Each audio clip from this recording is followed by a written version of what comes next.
Hi guys, please watch my video. Very short lang to, pero hindi lang basta simple video to. Ito nakakapagbigay din ng tips para sa inyo. Lalo na tulad ko mga OFW. Habang wala kayong ginagawa sa trabaho nyo, tapos na yung trabaho nyo, or wala yung mga amo nyo, na wala naman na kayo dapat gawin. Ang unang-una nyo gawin, guys, ito lang.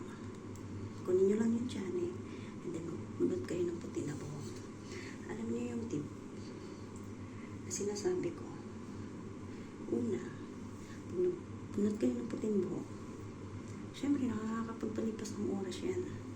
Pangalawa, habang nabubunot kayo ng puting buhok, syempre nababawasan na yung puting buhok nyo, di ba? Ayan, tulad ko. Dati ang dami niyan, ngayon wala na. Konti na lang. Pangatlo, habang nabubunot kayo ng puting buhok, nakaka-less din ng ng kati sa ulo. At pinaka-importanting tips, ito nakakapag-strong na relationship nyo ng jowa nyo. Alam nyo bakit? Kasi while busy yung jowa nyo sa mga kanya-kanyang mga trabaho, ito na lang gawin nyo, magpunot na lang kayo ng puti na buhok kaysa makipag-flirt kayo, kaysa makipag kayo, landiin kayo sa iba, no? Ayan. Diba? Hindi pa kayo magkakaaway ng jowa nyo. Yan lang yung tip ko sa inyo, guys. Okay ba?